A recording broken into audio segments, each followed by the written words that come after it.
Welcome back to Wealthy Show number 3. I just want to congratulate you on being here with me, because if you're here, that means you really care about your health.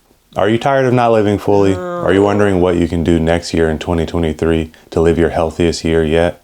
Then look no further, because we have 3 tips coming up that's going to help you make 2023 your healthiest year yet. Again, I just have to say kudos to you for being here with me and investing in your health. Like my mama always likes to say, Mama said that. No one cares about your health like you care about your health. I know we don't all have MDs and PhDs, but the fact that you're doing research on what's causing you problems means you're taking a step in the right direction. You know, never before have we had this kind of information available on YouTube or Google that we can go and research. And it doesn't take place of what our wonderful doctors do, but it does mean something that, like, you're here with me.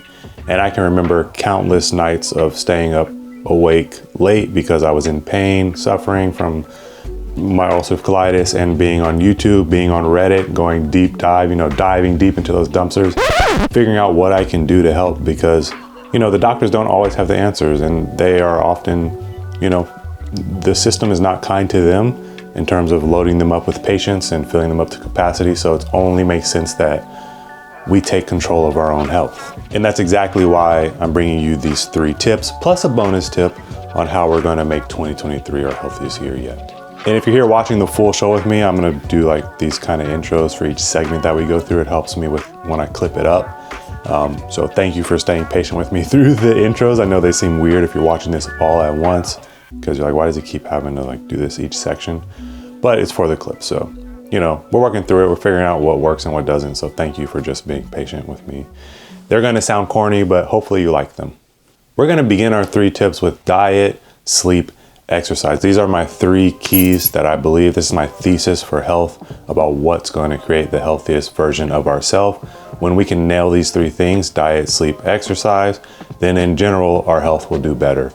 As we're planning on how 2023 is going to be our healthiest year yet, let me know below which of these 3 are the easiest for you and which of these 3 are the hardest for you. Personally, the diet is the hardest for me. The easiest is exercise and workouts. It's just what I love to do. You get the hormones and all of that stuff.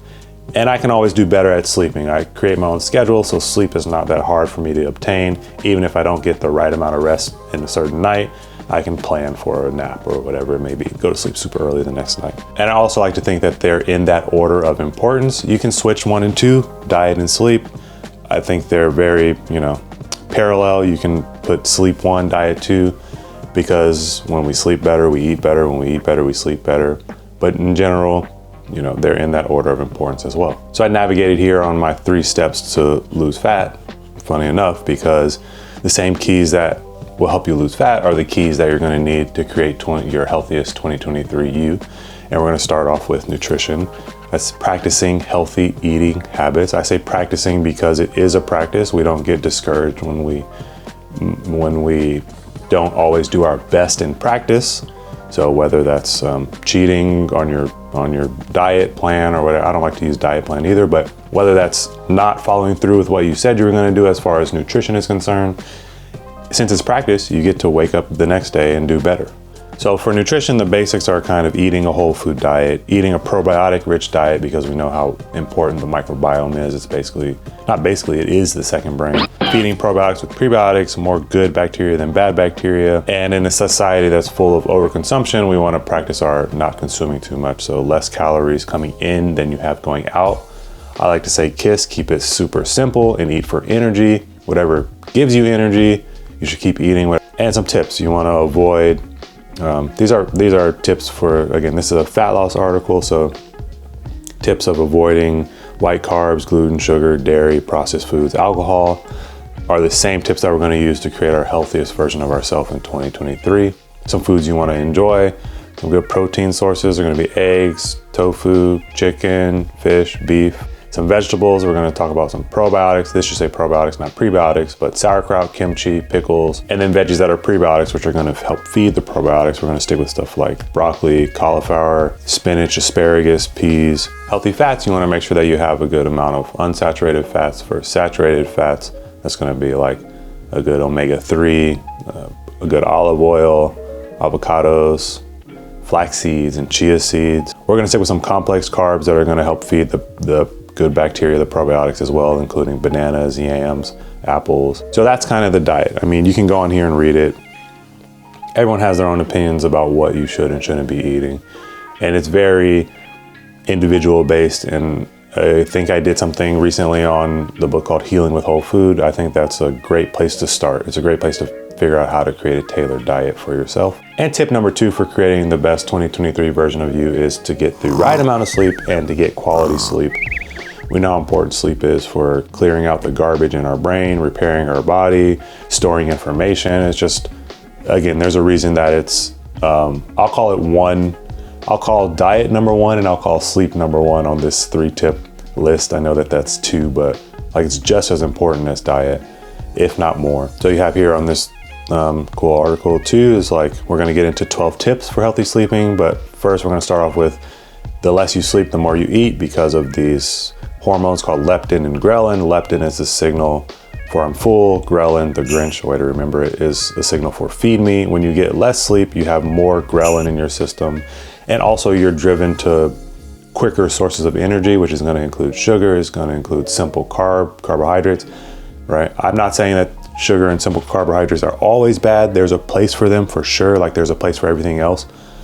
But in general, you want to not have that crash in our blood sugar. The elevation and crash in blood sugar is not a good thing for our health. And 12 tips to maintain a healthy sleep schedule. We're gonna say stick to the same sleep schedule, go to bed and wake up same time, even on the weekends. Exercise, avoid caffeine too close to bed, avoid alcohol, avoid large meals, avoid medicines that help you sleep, and that includes melatonin. Don't nap too late. If you're going to nap, make sure you unwind and relax before bed. That means not working all the way up until bed. Now I need to do a better job of that, I think. You can take a hot bath or hot shower. Keep your bedroom dark, cool, gadget free. That's one of my favorite ones. Get daylight as soon as you wake up from the sun, the real sun, and limit artificial lights as much as possible when the sun goes down. Don't lie awake in bed. If you're in bed and you can't sleep, it's one of those restless nights, don't just sit there and get up, get out of bed, because the bed should be reserved for sleep.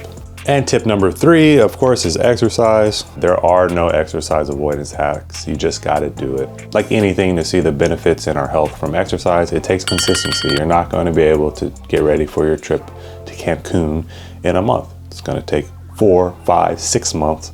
Then you'll look great. But not only will you look great, you'll feel great, you'll have more energy, you'll sleep better. It's just, it's number 3 on the list, but again, I'll say 1A.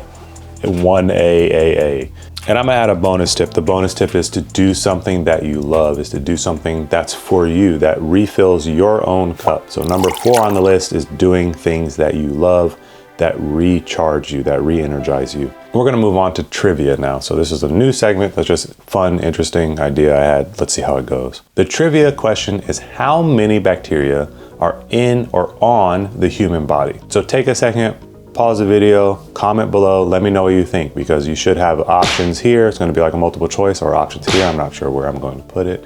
Maybe both, who knows? But take a second, pause, comment below, let me know what you think. At the end, we're gonna reveal the answer, and then you can tell me whether you got it right, or whether you got it wrong, why you chose what you chose. The answer may be surprising, it may not be that surprising. It surprises me, but I geek out over bacteria, clearly so. Now we'll move into the sugar update. If you don't know, I was doing a month of no sugar. And by no sugar, I actually mean I was consuming no processed sugar. So I was doing honey is my only source of sugar for this month. So no sugar for 30 days. And today we're on day 14. This no sugar, honey only journey that I'm on is possibly a huge game changer. I don't know why I'm surprised. I've done it before and I've felt the same things, but it is going much better than I expected. My taste buds have changed, my craving has changed, my skin is cleared, I'm losing weight. Like the amount I feel I need to eat, the cravings that I have changed for the better. And I'm really loving this journey, this experiment, whatever you'd like to call it. It's really about just changing your gut microbiome to help you, to aid you in your journey and your goals. When I started this journey, I think Whealthy show number 1, I told you that I had 2 exceptions for this month where I would consume sugar, and that was going to be my mom's birthday, which was on the 12th. So on my mom's birthday, I woke up that morning and I knew like I was allowed sugar, but I didn't, it's not like I wanted to have example of what I love is French toast or pancakes or something with syrup. Like, I didn't even crave that. It was just a normal day, it seemed. And mentally I knew what day it was. I was excited for it before this challenge began. I was like, okay, like at least I get a little break. I had some reprieve on the 12th. I didn't even want it. And I had sugar, don't get me wrong, but in the morning I was like, I can do without it. So I had to run errands to get my mom's things, got her some nice cake that she enjoys, and I got myself and my partner gluten-free cupcakes, drunken pumpkin flavored, from a great gluten-free bakery around us called Cupcakin. Shout out Cupcakin, you guys make excellent cupcakes. You make excellent gluten-free cupcakes for sure, and I'm sure your regular ones are dope too. So I went to get all this stuff. I had the cupcakes. I put, had the little seal on it to make sure I didn't break into it too early, put it in the fridge.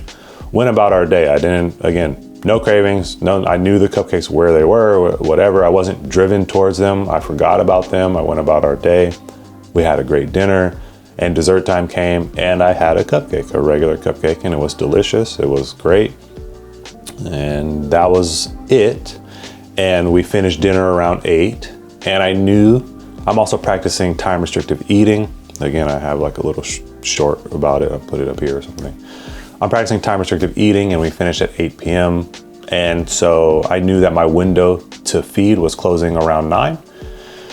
So I also knew I had more cupcakes, and I I was like, okay, I think I should, if I'm gonna have another cupcake, it's gotta be before 9. So the time is closing, and I had another cupcake, and I got the initial sugar, high, and then the crash came, and it was okay. Like, I had like a little stomachache for sure from the cupcake. It wasn't bad. It wasn't like nothing to write home about. And then the next day I woke up and I was fine. I didn't have more sugar cravings. The cupcakes were delicious, don't get me wrong, but I don't have an affinity to keep eating sugar. Like I said, my taste buds have just completely changed. And we're moving on to our first overrated, underrated of the day. Overrated is going to be the RICE method to treat injury. If you don't know, RICE is rest, ice, compression, elevation. Each have their own place. Rest is obviously important. If I want to take a quick cat nap, I'll elevate my feet, and it helps me feel so great. Elevated above my heart, take like a 20-minute nap, I feel great. But for the most part, RICE is not what you want to use to treat injuries, unless it's a surface level injury, so right under the skin, whether it's swollen, black or blue, then you can go ahead and use the RICE method. I think it's effective then. The best way to treat injuries is to create blood flow in the area of the injury. You want the blood flow to bring in fresh nutrients, to help repair itself, to help make sure that it's not stagnant in that area, to help break up some of the scar tissue. So blood flow is really key to healing injuries versus the RICE method. To be clear, I'm not talking about like a cold therapy session. I'm talking more about like sitting there with ice wrapped around your hamstring because you have a hamstring tear, but really the hamstring tear is like super deep in there and you're treating it surface level. You want to create blood flow, whether that's through a bicycle, whether that's through walking on the treadmill, a jog. That's going to help heal you much quicker and more effectively than rest, ice, compression, elevation. Underrated, we're going to go with stretching. Now, there are many ways to rehabilitate the body, including foam rolling, trigger point therapy, massage, heat, cold. And don't get me wrong, I obviously love gadgets with all the reviews and tools that I have, but stretching is undefeated. And stretching is one of the ways you can help ease that pain and those aches. Stretching requires no additional equipment, can be done in any environment. It's a low impact activity and takes little effort. A few stretching tips: get warm before your stretch sessions. Can be a shower or like an actual warm up. Allow gravity to help you. So instead of like pulling and yanking on your, allow gravity to just let you sink into the stretch a little bit deeper. Don't feel like you need to become Stretch Armstrong in one session. It takes, again, consistency is the key here, is the theme. It takes multiple sessions to become flexible. Don't feel like you need to be able to do a back bend just because in one day. And finally, maybe the most important thing in stretching is to breathe. That's what I have the hardest trouble in. I always am up there holding my breath while I'm stretching when really I should be breathing deeper into the stretch. We've all heard about the health benefits of saunas, getting in a hot sauna, heat therapy, but what is actually happening? How do you know if you're doing it correctly? And do infrared saunas really work? It's funny, actually, the topic of saunas came up twice for me over the weekend with family members, and I have an article about it. And each time I pulled up this article and said, hey, like, let's learn together, I guess, because I wrote it, but I forgot a lot of things. So we're going to go over it again together today. So what is it? Saunas lead to an increase in temperature and leads to an activation of the nervous system. You have multiple types in terms of steam, dry heat, infrared. So steam and dry heat, one's created with steam, one's created with hot coals. And infrared saunas utilize incandescent infrared heat lamps to produce heat. One of the big differences between the steam, dry heat, and the infrared is going to be the temperature. So temperature ranges between 158 to 212 for the traditional saunas, whereas the infrared only gets to about 113 to 140. One of the things to note is that a lot of the benefits reported in a lot of the studies come because of the heat. And so you can think that a difference in the heat is going to be significant in terms of health benefits. It's important to note that a lot of the studies about heat therapy and saunas being beneficial for cardiovascular health are done with traditional saunas in comparison to infrared saunas. But we know that infrared saunas do have some benefits, if not all. We just aren't certain, the differences in benefits.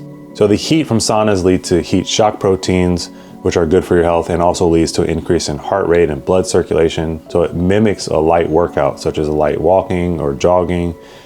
It creates feel-good hormones from these heat shock proteins and can reduce inflammation and stress. We'll go over just the brief benefits of sauna therapy. Benefits your heart, cardiovascular health, blood pressure, stress, pain management, reduces body weight and supports recovery, stimulate exercise, improves immunity, improves sleep, and longevity. This article is available on my website if you want to read where I'm sourcing all of this facts that I'm saying, or you want to just read more about it. And so the question could be asked, which one's better? Is the traditional sauna or infrared sauna better? And it's going to be the same answer as far as what's the best workout. It's the one that you can do consistently. If you don't have the room or budget for a hot sauna with coals or a steam sauna, then you can get an affordable unit of an infrared sauna, then that's going to be the best sauna for you. Moving on to overrated, underrated, number 2. Overrated I'm going with is eating too quickly and not chewing your food enough. We've all been there, whether we're eating on the go, standing up, whether we're eating while we're at work and we're trying to finish something, whether we're eating while we just didn't eat that day, so we scarf down food really fast. We've all been there, but that's not the best for your health because the mouth is the first stop in our digestion process. Chewing your food is a mechanical part of our digestion process. It's really important. And also saliva is really important in helping us digest food. Saliva has enzymes that help break down the food, and chewing literally mechanically breaks down the food. So it's worth it to take time to relax a little bit while you're eating, to fully chew your food and allow your digestion process to take place. Underrated is going to be eating a probiotic with every meal. No surprise here, right? Gut health guys talking about probiotics yet again. But in effort to maintain a healthy microbiome, we want to try to eat probiotics as well. That's going to include fermented foods such as kimchi, sauerkraut, pickles, miso soup, kefir, kombucha, tempeh, etc. It's not something I do every meal, honestly. I have to do better about it. And it may not be realistic for you to do it every meal either, but just that goal, that attempt at doing it is what's important. And at the very least, we can commit to having one probiotic with one meal every day. But this is a natural way to boost gut health without feeling like you need supplementation help. In the beginning of the video, I asked how many bacteria are in the human body. I gave you the choice of 38 billion, 38 trillion, 38, or 380 million. The correct answer is 38 trillion.